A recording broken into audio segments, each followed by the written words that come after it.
Number 34, question number 34 में बोला गया है two palms tree are the equal height and the are standing opposite each other on either side of the river. सामने दो पेड़ खड़े हुए हैं जिनकी दोनों की हाइट सेम है, ठीक है। हाँ, और यहाँ पे बीच में जो डिस्टेंस है रिवर का वो 80 मीटर का है। From a point O between on the river के बीच में कोई पॉइंट ओ लिया हुआ है। At the angle of elevation of the top of the tree के टॉप का जो एलिवेशन एंगल है, अब यहाँ पे एलिवेशन एंगल क्या होगा ट्री के टॉप का, ये हो जाएगा, हम ले लेते हैं यहाँ पे इसे 30, क्या ले लेते हैं यहाँ पे 30 डिग्री, और इसको ले लेते हैं हम यहाँ पे 60 डिग्री, ठीक है। हम ले लेते हैं यहाँ पे 60 डिग्री, 30 और 60 डिग्री ले लिया हमने यहाँ पे। Find the height of the trees and the distance of the point O from the trees. आपको ट्रीज की हाइट फाइंड आउट करनी है और इस पॉइंट से इन दोनों का डिस्टेंस भी फाइंड करना है। अब डिस्टेंस फाइंड आउट करने के लिए तो हम इसको मान लेते हैं, यहाँ पे h मान लिया हमने, ये h मीटर, और यहाँ पे मैंने यहाँ से यहाँ तक डिस्टेंस मान लिया x मीटर मान लिया, और ये कितना बचा हुआ, फिर ये बचा हुआ 80 माइनस में x, 80 माइनस में x मीटर बचा हुआ है। नामकरण कर देते हैं ए बी सी और डी। अब यहाँ पे दो ट्रायंगल बन चुके हैं, अब इन दोनों ट्रायंगल की हेल्प से हमें x का मान निकालना है और हाइट भी हमें फाइंड आउट करनी है। अब जितनी हाइट इसकी है उतनी हाइट इस ट्री की भी है। तो सबसे पहले हमने मान लिया यहाँ पे लेट हाइट ऑफ ट्री,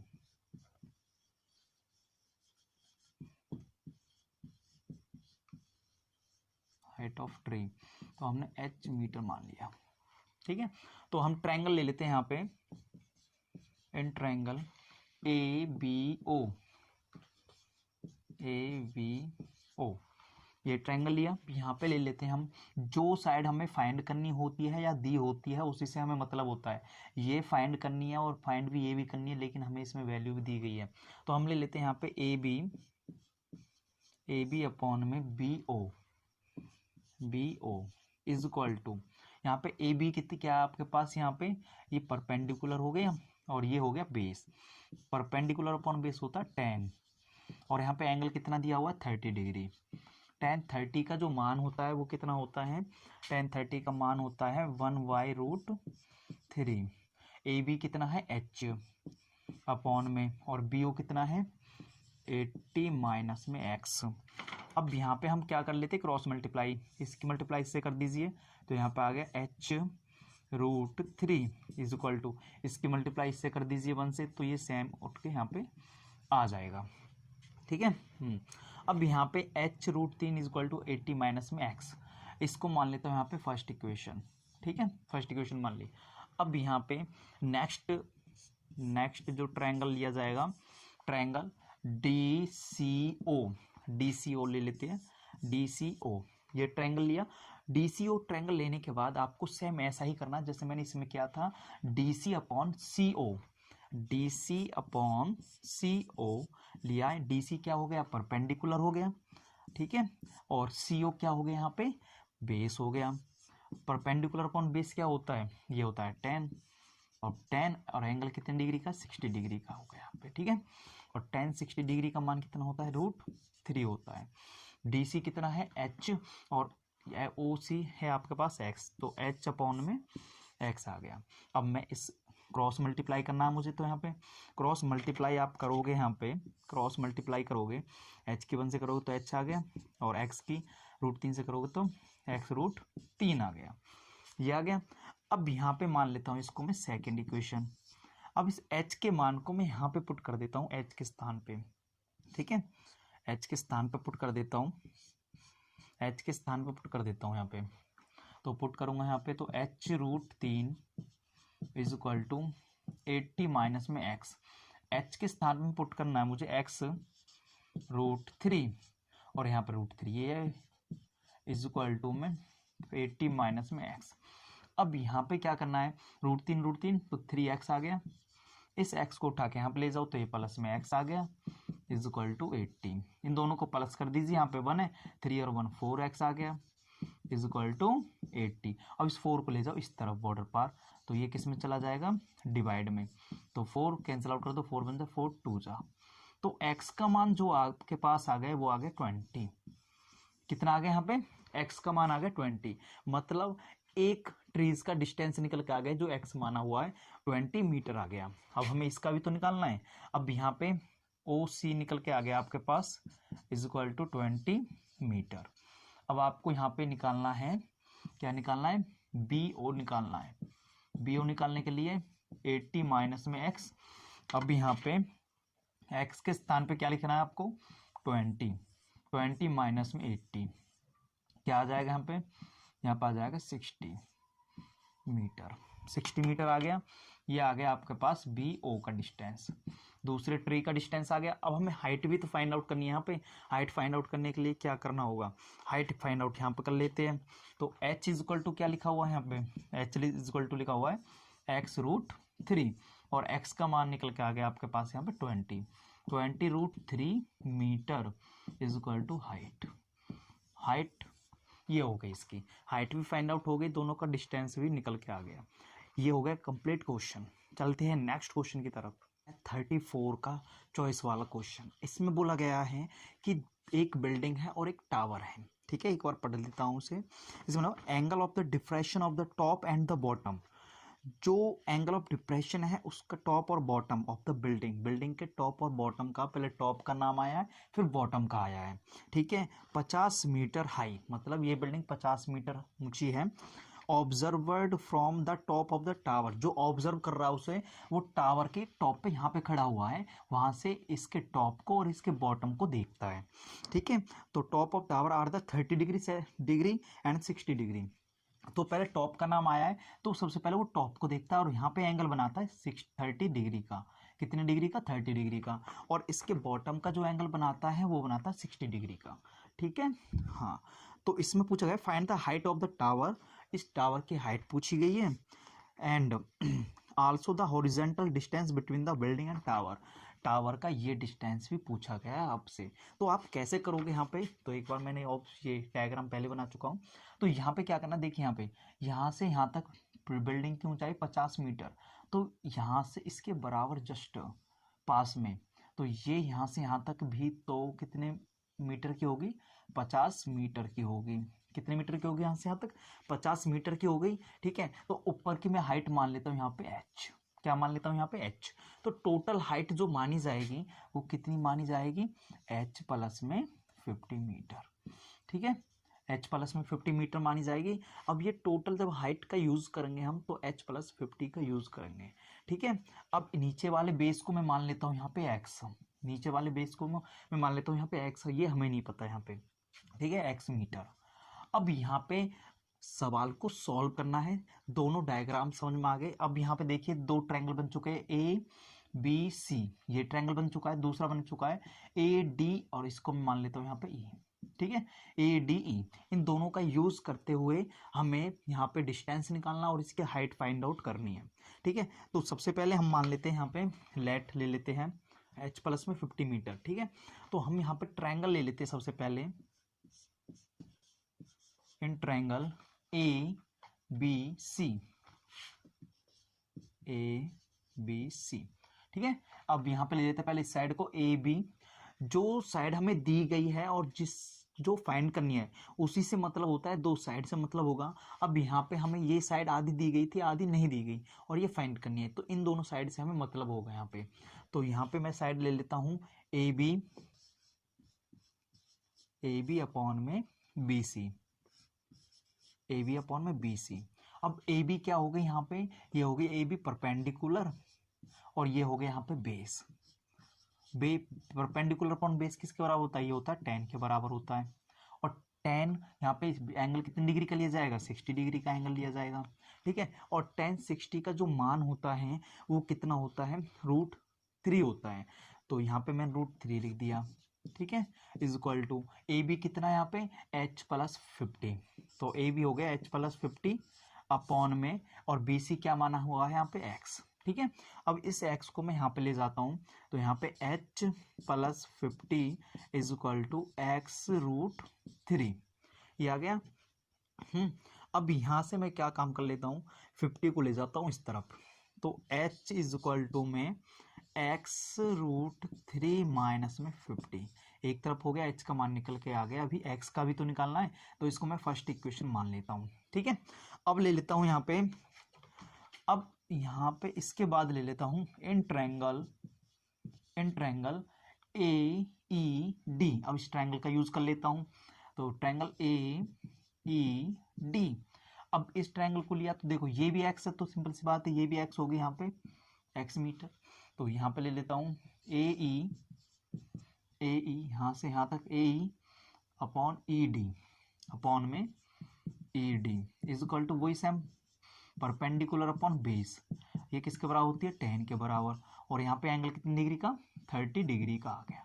ठीक है, tan 30 का मान होता है 1/√3, tan 30 का मान 1/√3 इज इक्वल टू ए ई कितनी यहाँ पे h आ गया, और ई डी कितना x, तो x ले लिया, क्रॉस मल्टीप्लाई कर दीजिए, यहाँ पे क्रॉस मल्टीप्लाई करोगे, इसकी मल्टीप्लाई यहाँ पे करो जाएगी, तो h√3 आ गया इज इक्वल टू x की यहाँ पे करो तो ये आ गया।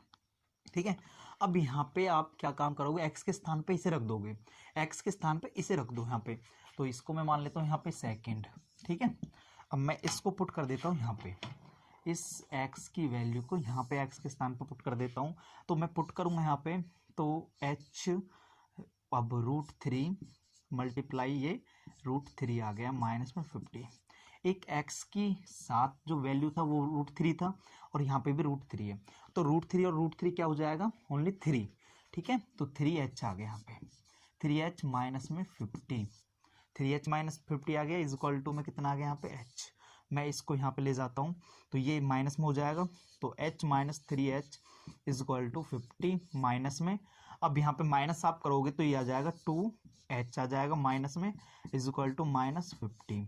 अब इससे माइनस कैंसिल आउट कर दोगे आप, माइनस से माइनस कैंसिल आउट कर दोगे, तो यहाँ पे मैं कर देता हूँ इसे, अब यहाँ पे आ जाएगा h इज इक्वल टू में 50 अपॉन में 2, कैंसिल आउट कर दो, 2 बन जा 2 2 जा 2 5 जा, तो हाइट आपके पास आ गई यहाँ पे 25 मीटर, हाइट तो ये आ गई, इसमें टावर की जो हाइट आ गई वो 25 आ गई यहाँ तक, ए ई तक। ठीक है, अब यहाँ पे हमें पूरी कंप्लीट फाइंड आउट करनी है, मतलब ए बी तक, तो ए बी हमें फाइंड आउट करनी है, तो h प्लस में 50 था वहाँ पे, तो यहाँ पे h कितनी है 25 प्लस में 50 कितना हो गया 75 मीटर आ गया, 75 आ गया यहाँ पे।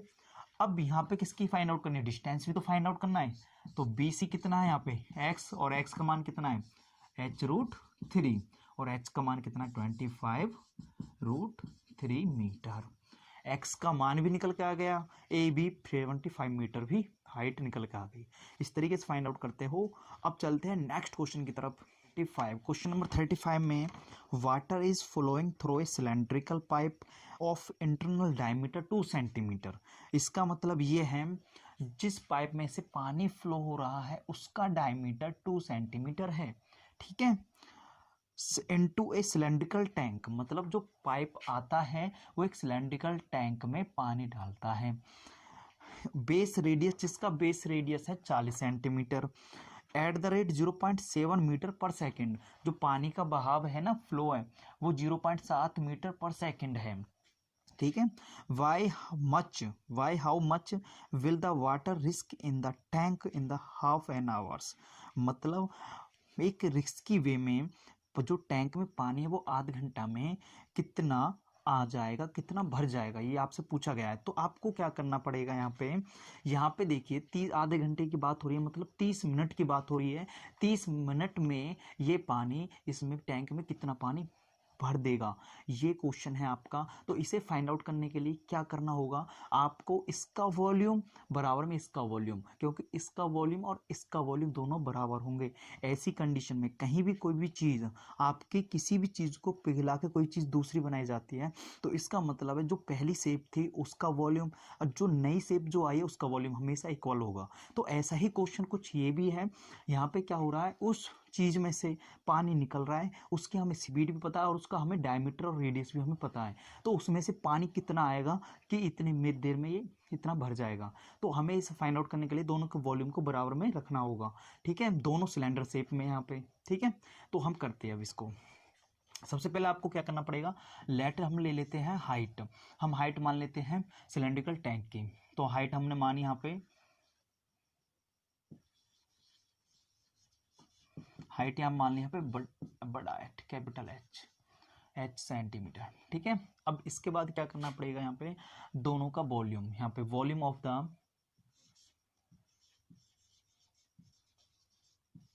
ऑफ सिलेंड्रिकल टैंक,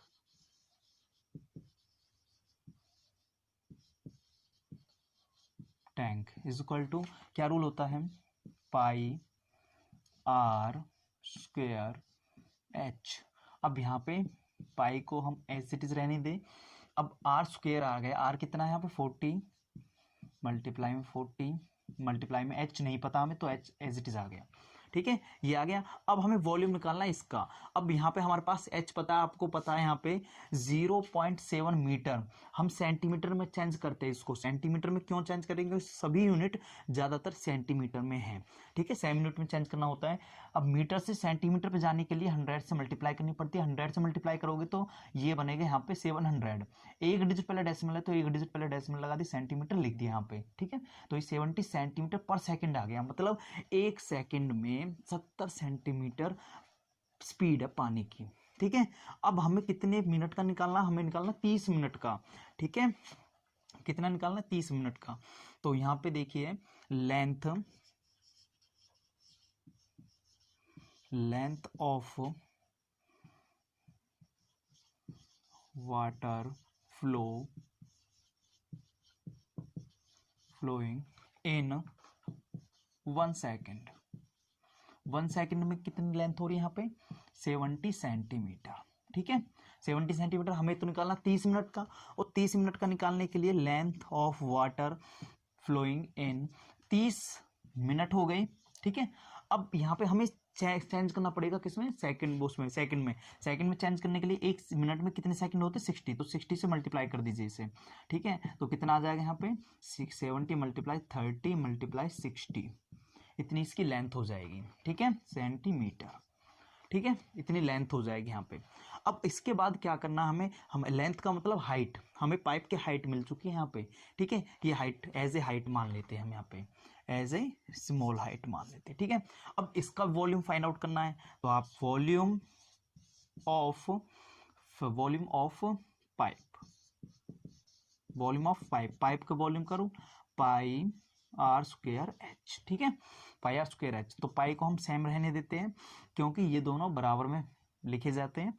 तो आर कितनी है इसकी, रेडियस हो गई इसकी 1 मल्टीप्लाई 1, क्योंकि डायमीटर 2 सेंटीमीटर है तो रेडियस आधी हो जाती है, मल्टीप्लाई में हाइट कितनी हो गई इसकी, हाइट ये मानी जाएगी 70 मल्टीप्लाई 30 मल्टीप्लाई 60, ये हो गया, ठीक है। अब यहाँ पे आपको अकॉर्डिंग टू क्वेश्चन, ठीक है, अब इसका वॉल्यूम और इसका वॉल्यूम दोनों बराबर में लिखे जाते हैं, तो मैंने लिख देता हूँ यहाँ पे पाई 40 मल्टीप्लाई में 40 मल्टीप्लाई में एच इज इक्वल टू में पाई एक एक हम एक, और ये सेम आ जाएंगे यहाँ पे 70 मल्टीप्लाई 30 मल्टीप्लाई 60। अब आपको क्या करना है, इक्वल में वो नंबर कैंसिल आउट हो सकते हैं जो सेम होता है हर तरीके से। आप देख रहे हो पाई से पाई कैंसिल आउट हो गया, ठीक है, पाई से पाई कैंसिल आउट हो गया। मैं इस 40 को उठा के यहाँ पे ले जाता हूँ, इन 40 को उठा के यहाँ पे, तो एच रह जाएगा यहाँ पे, तो यहाँ पे आ जाएगा 70 मल्टीप्लाई 30 मल्टीप्लाई 60 अपॉन में ये 40 नीचे आ जाएगा, ये आ गया, ठीक है। कैंसिल आउट कर देते हैं हम इसे, अब कैंसिल आउट करोगे 0 से 0 कैंसिल आउट हो गई, इस 0 से ये 0 कैंसिल आउट हो गई। अब क्या कैंसिल आउट हो रहा है 2 से, 2 3 जा पे, 2 2 जा पे, 2 1 जा पे, और 2 35 जा पे, ये हो गया। अब इनको मल्टीप्लाई करना है आपको, मल्टीप्लाई करोगे तो 3 3 जा 9, और 9 की 35 से मल्टीप्लाई कर देता हूँ, तो 9 5 जा 45, 5 आ गया, 4 कैरी, 9 3 जा 27, और आपका 4 ये आ जाए 31, ठीक है, 31 अपॉन में 4 आ गया। अब इसकी हम डिवाइड कर देते हैं, डिवीजन आप करोगे तो यहाँ पे कितना आ जाएगा 4 7 जा 28, बचेगा 3, 4 4 8 जा 32, 4 8 जा 32, बचेगा 3.47 जा, तो इतना ही रहने देते हैं हम यहाँ पे। तो ये आ गया आपके पास, ये आ गया हाइट आ गई इसकी सेंटीमीटर में, ठीक है, ये इसका आंसर आ गया। अब चलते हैं नेक्स्ट क्वेश्चन की तरफ। क्वेश्चन नंबर 36 है आपका, a motor boat cover a distance of 16 kilometre upstream and 24 kilometre downstream in 6 hours. In the same time, it cover a distance of 12 km upstream and 36 km downstream. Find the speed of the boat in the still water and that of the stream. ये question है 36। अब इसको करने के लिए आपको कुछ समझना होगा कि डाउनस्ट्रीम और अपस्ट्रीम है क्या, उसको मैं समझा देता हूँ। डाउनस्ट्रीम और अपस्ट्रीम के लिए मैंने यहाँ पे ये डायग्राम बना दिया। ये तो डाउनस्ट्रीम के लिए होता है और ये किसके लिए होता है, ये होता है अपस्ट्रीम के लिए, अपस्ट्रीम के लिए, अपस्ट्रीम के लिए, ठीक है। डाउनस्ट्रीम का मतलब होता है नीचे की तरफ जाना, डाउन का मतलब नीचे की तरफ जाना, और नीचे की तरफ जब जाते हैं तो फुल स्पीड में जाते हैं। तो यहाँ पे क्या होता है, पानी की डायरेक्शन जिस तरफ है उसी तरफ हमको जाना होता है।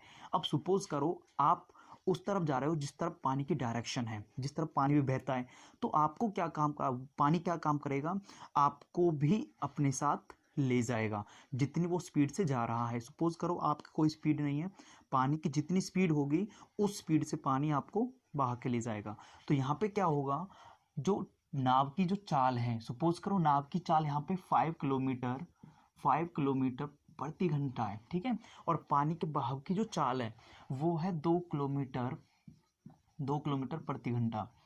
अब आप देखोगे यहाँ पे जब नाव की चाल 5 किलोमीटर प्रति घंटा है और पानी की चाल है 2 किलोमीटर प्रति घंटा, यहाँ पे जब दोनों एक साथ चलेंगे और सेम डायरेक्शन में जाएंगे तो दोनों की स्पीड ऐड होके जाएगी यहाँ पे। तो नाव की जो चाल होगी 1 घंटे में वो 7 किलोमीटर की होगी, क्योंकि ये इसकी चाल और इसकी चाल दोनों ऐड हो जाएगी। अगर सपोज करो पानी हेल्प ना करे, ये खुद ही फोर्स लगाए, तो 1 घंटे में 5 किलोमीटर दूरी तय कर रहा है, और लेकिन पानी हेल्प कर रहा है इसकी, तो 2 किलोमीटर पानी की स्पीड भी तो मानी जाएगी, पानी भी तो साथ बहा के ले जा रहा है उसको, तो इन दोनों की स्पीड इसमें ऐड हो जाएगी, ठीक है, इन दोनों की स्पीड इसमें ऐड हो जाएगी। डाउन स्ट्रीम में दोनों की स्पीड ऐड होके चलती है, तो ये जाएगा 5 और 2 7 किलोमीटर प्रति घंटा की स्पीड से नाव की चाल होगी, 1 घंटा में 7 किलोमीटर दूरी तय करेगी। तो यहाँ पे डाउन स्ट्रीम में जब कभी भी स्पीड मेजरमेंट की जाएगी तो स्पीड मानी जाएगी x प्लस वाई। क्या मानी जाएगी इसमें, x प्लस वाई किलोमीटर प्रति घंटा मानी जाएगी, ठीक है, इसलिए हम स्पीड ऐड करते हैं इसमें। और इसमें क्या करना, अपस्ट्रीम का मतलब ऊपर की तरफ जाना। अब ऊपर की तरफ जब कभी हम चलते हैं तो टाइम ज़्यादा लगता है, फोर्स ज़्यादा लगाना होता है, तो उस टाइम पे क्या होता है, वहाँ पे अपोजिट डायरेक्शन हो रही है, कुछ अपोजिट रिएक्शन हो रहा है। तो यहाँ पे क्या होता है, पानी की डायरेक्शन इस तरफ है और आप आ रहे हो इस तरफ, तो वहाँ पे क्या होगा, पानी भी आपको रोकने की कोशिश करेगा। तो वहाँ पे आप 5 किलोमीटर की स्पीड आपकी थी और 2 किलोमीटर पानी की थी, तो यहाँ पे 1 घंटे में 5 किलोमीटर की आने की बजाय यहाँ पे क्या होगा, जो पानी की स्पीड होगी इसमें से माइनस हो जाएगी, 5 में से 2 माइनस हो जाएगा, तो 3 किलोमीटर प्रति घंटे की स्पीड से आप चलोगे वहां से, मतलब 1 घंटे में 3 किलोमीटर की दूरी तय कर पाओगे। तो यहाँ पे क्या होगा, कभी भी अपोजिट रिएक्शन मतलब अपोजिट फोर्स लगता है तो वहां पे माइनस किया जाता है फोर्स। तो यहाँ पे क्या होगा, इन दोनों को माइनस करके 5 में से 2 जाएगा, 3 किलोमीटर प्रति घंटा आया था, तो यहाँ पे स्पीड क्या मानी जाएगी, स्पीड भी यहाँ पे माइनस हो जाएगी। तो स्पीड इसलिए यहाँ पे माइनस होती है, x माइनस में y किलोमीटर प्रति घंटा। तो यहाँ पे speed x minus y kilometre प्रति घंटा ली जाएगी अपस्ट्रीम में हमेशा, और डाउन स्ट्रीम में x प्लस वाई किलोमीटर प्रति घंटा ली जाएगी। और अपस्ट्रीम को हम कह सकते हैं अपोजिट डायरेक्शन। क्या कह सकते हैं हम इसे भी कह सकते हैं अपोजिट डायरेक्शन चलना, ठीक है। और इसको क्या कह सकते हैं, सेम डायरेक्शन, ठीक है, इसको क्या बोल सकते हैं, सेम डायरेक्शन। तो यहाँ पे हम डाउन स्ट्रीम में जो स्पीड लेते हैं x प्लस वाई का यूज करते हैं और अप स्ट्रीम में x माइनस वाई का यूज करेंगे। तो अब चलते हैं क्वेश्चन की तरफ। 36 क्वेश्चन में हमने स्पीड मानी, यहाँ पे speed of the boat in still water x kilometre पर आवर्स। तो मैंने यहाँ पे स्पीड मानी बोट की x किलोमीटर पर आवर्स और स्ट्रीम की मानी y किलोमीटर पर आवर्स, ठीक है। हाँ, अब यहाँ पे डाउन स्ट्रीम में मैंने स्पीड यहाँ पे लिखवाई हुई है, एक्स प्लस वाई ली जाएगी, और अप स्ट्रीम की बात हो रही हो तो स्पीड वहाँ पे एक्स माइनस वाई ली जाएगी। ये भी यहाँ तक समझ में आ गया। अब इसके बाद यहाँ पे क्वेश्चन हम पढ़ लेते हैं। क्वेश्चन में कंडीशन दी गई है, motor boat cover a distance of 16 kilometre of stream. अब यहाँ पे डिस्टेंस ट्रेवल हो रहा है 16 किलोमीटर, मतलब अप स्ट्रीम में यहाँ से यहाँ तक का जो डिस्टेंस ट्रेवल हो रहा है वो हो रहा है 16 किलोमीटर। कितना हो रहा है? 16 किलोमीटर। अब यहाँ पे हमें दो चीज फाइंड आउट हो गई, 16 मतलब डिस्टेंस और स्पीड फाइंड आउट होगी, बचा क्या? टाइम। तो इन दोनों से हम टाइम निकाल लेते हैं। हमेशा ध्यान रखना, कहीं भी किलोमीटर वाला क्वेश्चन आए तो एक रूल अप्लाई किया जाता है, वो है distance is equal to speed multiply time. इस फॉर्मूले को हम अप्लाई करते हैं। अब यहाँ पे आप देख रहे हो मेरे पास यहाँ पे दो चीज़ है, डिस्टेंस और स्पीड। तो मैं यहाँ पे टाइम निकाल लेता हूँ। यहाँ से आप स्पीड का फॉर्मूला निकाल सकते हो, टाइम का, वो डिस्टेंस का तो बन ही रहा है यहाँ पे। तो आपको क्या करना है, टाइम का निकालने के लिए स्पीड को ले जाओ इस तरफ, तो स्पीड इस तरफ जाएगी तो ये चली जाएगी डिवीजन में। किस में चली जाएगी? डिवीजन में। तो टाइम का रूल निकल गया, डिस्टेंस अपॉन स्पीड। ठीक है, अब यहाँ पे तो इसका टाइम निकल के आएगा। इसका बाद बोला हुआ है 24 किलोमीटर डाउन स्ट्रीम। अब डाउन स्ट्रीम का डिस्टेंस जो ट्रेवल किया जा रहा है ना यहाँ से यहाँ तक, वो किया जा रहा है 24 किलोमीटर। ठीक है, 24 किलोमीटर का डिस्टेंस ट्रेवल हो रहा है। तो यहाँ पे भी हमारे पास दो चीज़ें, डिस्टेंस और स्पीड। टाइम इसमें भी निकालना है। इन दोनों को टाइम को मिला के, इन दोनों के टाइम को मिला के टोटल टाइम लगता है 3 घंटे। तो इसका मतलब है इसका टाइम प्लस में इसका टाइम बराबर 6 घंटे। ठीक है, तो यहाँ पे हमें यही करना है। कंडीशन फर्स्ट, तो कंडीशन फर्स्ट हम ले लेते हैं यहाँ पे, कंडीशन फर्स्ट। तो कंडीशन फर्स्ट में क्या बोला गया? 16 किलोमीटर अपस्ट्रीम है। तो यहाँ पे डिस्टेंस का फॉर्मूला क्या बनता है? डिस्टेंस अपॉन स्पीड बन गया। तो यहाँ पे डिस्टेंस कितना है? डिस्टेंस है 16, तो मैंने यहाँ पे 16 लिया डिस्टेंस, और स्पीड क्या है इसमें? x माइनस में y। तो ये टाइम निकल के आ गया यहाँ पे, डिस्टेंस अपॉन स्पीड टाइम ही तो होता है, मैंने टाइम निकाल दिया। इसी तरीके से इसका देखिए यहाँ पे, इसका कितना है हमारे पास? डिस्टेंस है हमारे पास 24, और स्पीड क्या है? स्पीड है x प्लस में y। ये हो गया। अब इन दोनों को क्या करोगे? प्लस करोगे। इन दोनों टाइम को प्लस करो, कितने घंटे लगते हैं? 6 घंटे लगते हैं। तो ये हो गई आपकी फर्स्ट इक्वेशन। क्या हो गई? फर्स्ट इक्वेशन हो गई। अब सेकंड इक्वेशन आपको बनानी है सेम ऐसे ही, पढ़ लेते हैं हम आगे। In the same time, time same है, 6 आवर्स है। ठीक है, it the cover the distance of 12 kilometre पर आवर्स, मतलब 20 किलोमीटर अपस्ट्रीम। मतलब अपस्ट्रीम अब यहाँ पे कितना आ गया? अब यहाँ पे आ गया 12 किलोमीटर। ठीक है, और वहां पे कितना आ गया? वहां पे आ गया 36 किलोमीटर। कितना आ गया? 36 किलोमीटर आ गया अब यहाँ पे। ठीक है, अब वही सेम करना है आपको दूसरी इक्वेशन बनाने के लिए। डिस्टेंस कितना है अपस्ट्रीम में? 12, और इसकी स्पीड क्या है? x माइनस में y आ गया। ठीक है, टाइम निकल के आ गया। इसी तरीके से वहां पे डाउन स्ट्रीम का ले लेते हैं हम। डाउन स्ट्रीम का कितना है? 36। डिस्टेंस हो गया, डाउन स्ट्रीम स्पीड क्या है इसकी? x प्लस में y हो गई। ठीक है, दोनों को ऐड करोगे आप तो कितना आ जाएगा? ये इसमें टाइम भी दोनों का सेम है। ठीक है, अब ये बन गई आपकी सेकंड इक्वेशन। अब ये इक्वेशन बन गई तो इसको हमें सॉल्व करना है, हमें फाइंड करना है x और y का मान। अब इसे कैसे फाइंड आउट करोगे? इससे भी फाइंड आउट करके अभी दिखा देता हूं किस तरीके से आप इजी वे में कर पाओगे। ये इस तरीके से लिखा होगा। यहाँ पे हमने क्या काम करा? 16 को अलग कर दिया, 1/x माइनस वाई लिख दिया, प्लस में 24 मल्टीप्लाई 1/x प्लस वाई लिख दिया। ठीक है, इक्वल टू 6।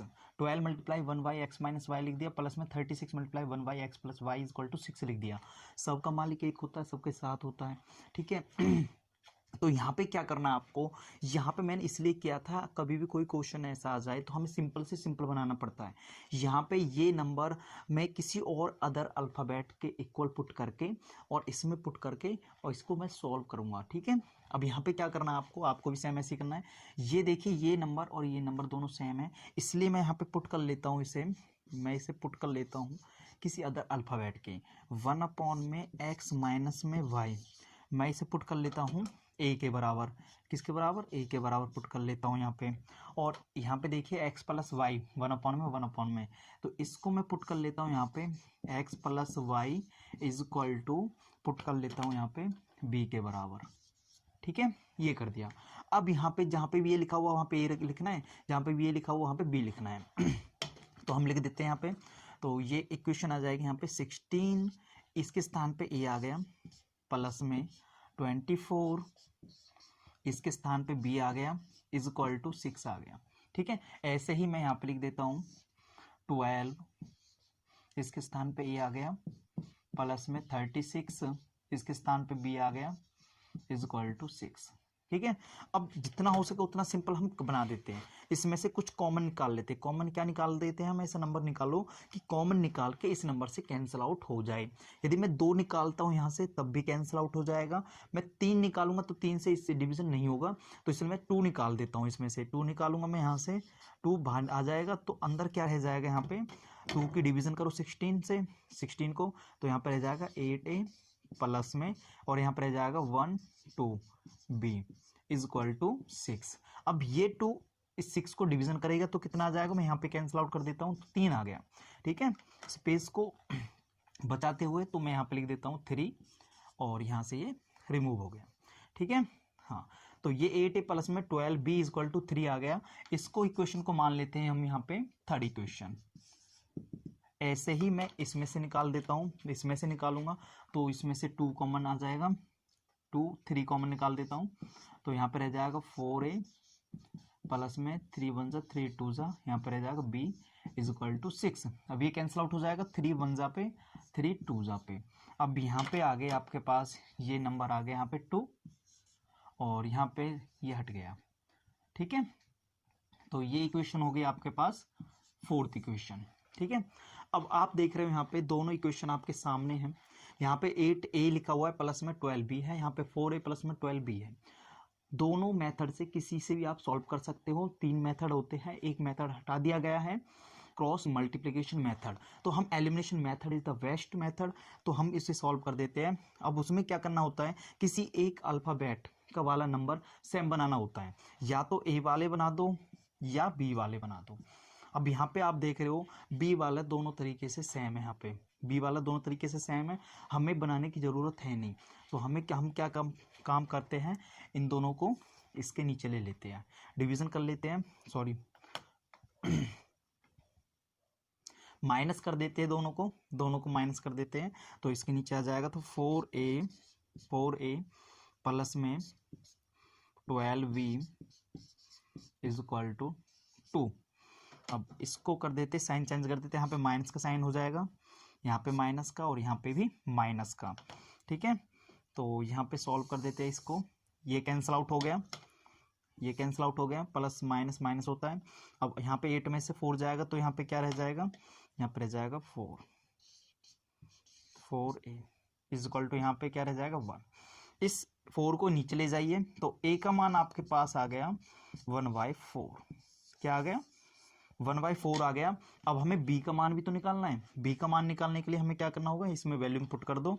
तो मैं a के स्थान पे वैल्यू पुट कर देता हूँ, 1/4 मल्टीप्लाई में क्या आ जाएगा, यहाँ पे 4 कैंसिल आउट कर दो, 4 से 4 कैंसिल आउट हो गया, 1 बचेगा यहाँ पे 12b इज इक्वल टू 2।